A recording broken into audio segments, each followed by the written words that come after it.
वाली नौबत आ गई है नरेंद्र मोदी की, कैसे देखते हैं? देखिए राजीव जी, जिस दिन नतीजा आया था मोदी का, वो 56 इंची सीना उसी दिन वो 36 का हो गया था। 240 पर सिमट गए थे और उसमें भी बाद में एक और जो रिपोर्ट आई है कि 79 सीटों पर जो खेल हुआ चुनाव आयोग की तरफ से, उसकी वजह से उन सभी सीटों पर बीजेपी और उनके सहयोगी दल जो चुनाव जीते हैं उसकी वजह से सरकार है। अदरवाइज नरेंद्र मोदी की विदाई तय थी, जो हम लोग बराबर कह रहे थे। लेकिन सरकार तो बना ली है मोदी जी ने, दो दो बैसाखियों के सहारे हैं। देखिए, पहले दिन से ही मोदी जी लगातार घिरे हुए हैं और एक एक मिनट उनके लिए काटना मुश्किल हो रहा है। जितना ज्यादा संकट में घिरेंगे मोदी जी, उतना ही नायडू साहब को मजा आएगा, उतना ही नीतीश कुमार को फायदा होगा, कि उतना ही वो ज्यादा बार्गेनिंग कर पाएंगे।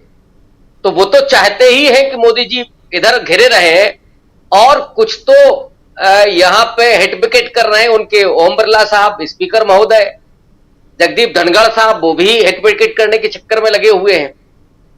अब वो विपक्ष नहीं है जो पिछले 10 साल से चल रहा था। आश्चर्य इस बात का है कि ऐसे पदों पर बैठे हुए लोग, जिनकी मर्यादा, जिनकी नैतिकता, और वो जिस तरह का व्यवहार करते हैं कि आप किसी एक महिला सदस्य को, जो भी बहुत सीनियर है, 5वीं बार चुन करके आई हैं, उन जया बच्चन को आप बुद्धिहीन और न जाने क्या क्या बोलते हैं कि सेलिब्रिटी हैं, तो आप आई डोंट केयर। वो जगदीप धनखड़ फंसे हुए हैं, वो बचेंगे कि नहीं बचेंगे ये भी है। अविश्वास प्रस्ताव लाने की तैयारी हुई तो आपने उस संसद की कार्रवाई को ही रोक दिया, निलंबित कर दिया। इससे आप कब तक बचेंगे? मोदी जी डर कर कब तक भागेंगे? अब वायनाड गए, मुझे लगता है कि 10 साल में पहली बार वो किसी आपदा का मुआयना करने के लिए गए हैं, और पहुंचे भी कहां? वायनाड। वायनाड में वो खबर राहुल गांधी को पहले ही मिल गई, अब फंसा दिया है राहुल जी। मैंने पूछा कि राष्ट्रीय आपदा आप घोषित करेंगे कि नहीं करेंगे? तो मोदी जी करें तो करें क्या बेचारे, इस समय आसपास सारा कुछ लीकेज हो रहा है, उनकी सूचनाएं भी लीक हो रही हैं, पार्लियामेंट में पानी लीक हो रहा है, और परीक्षा तो लीक हो ही रही है लंबे समय से। ये सरकार पूरी तरीके से लीकेज पर चल रही है। तो मोदी जी की जो इस समय मजबूरी है, वो आपने वो दिखाया चित्र भी कि राहुल गांधी के साथ बैठ करके चाय पीना पड़ रहा है। जिन्हें राहुल गांधी की शक्ल देखना पसंद नहीं था, अभी भी कन्नी काट करके निकल जाते हैं, पार्लियामेंट में सामना नहीं कर पा रहे हैं। लेकिन इस वक्त मजबूरियां कौन सी हैं कि बैठ करके आप चाय पी रहे हैं, फोटो बाहर लाई जा रही है। तो दरअसल नरेंद्र मोदी अब एक एक मिनट काट रहे हैं, और हनीमून पीरियड ये बहुत लंबा नहीं चलने वाला है, ये भी सबको पता है। कई बार उनके ही लोग ब्लंडर कर रहे हैं, जैसे चाहे स्पीकर हो या सभापति महोदय हो, वो उसी मोड में है। मोदी जी ने हालांकि बदल लिया है थोड़ा, मोदी जी तो अब वो मोदी सरकार और 56 इंच वाली अब मुहावरे नहीं दोहरा रहे हैं, वो अब एनडीए बोलने लगे हैं। लेकिन उनके लोग शायद अब अभी उस मोड से बाहर नहीं निकल पाए। लेकिन करेंगे तो आप क्या करेंगे? सवाल तो ये है, आप कब तक नायडू जी को खुश रख पाएंगे? कब तक आप नीतीश कुमार को खुश रखेंगे? तो बाकी और राज्यों का क्या होगा? सारी जगह तो स्थितियां डामाडोल है।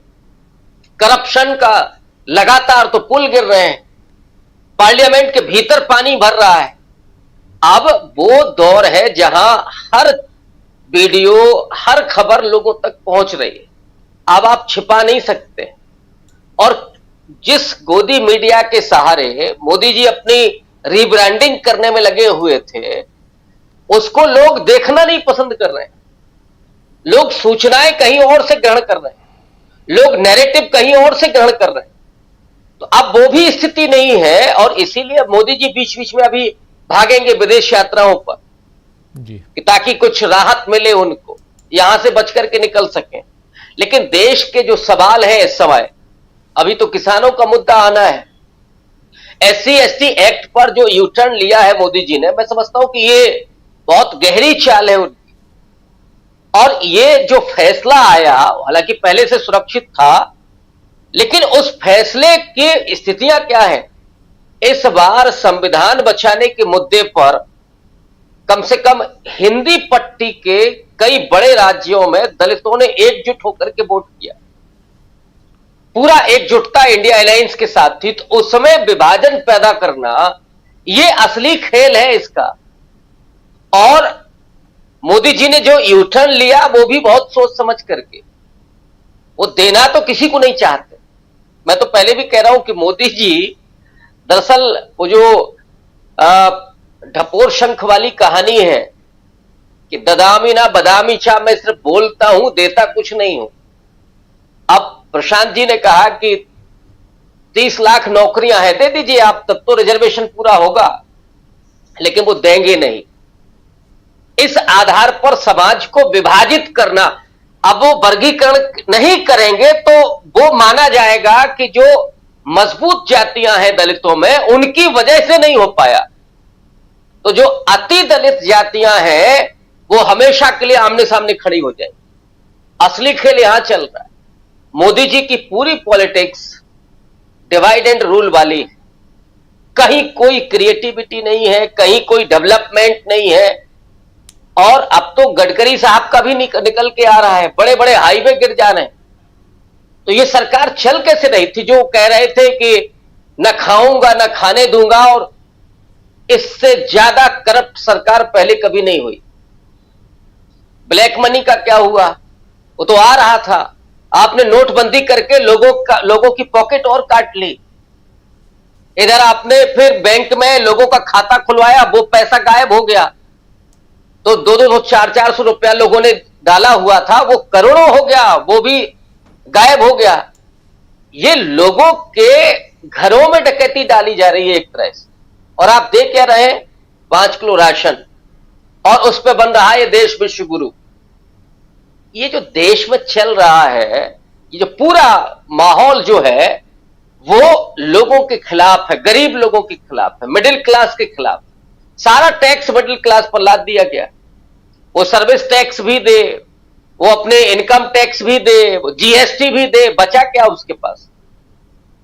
यहां उसके पास तो पुरानी पेंशन भी नहीं, वेतन आयोग भी नहीं अब लग रहा है।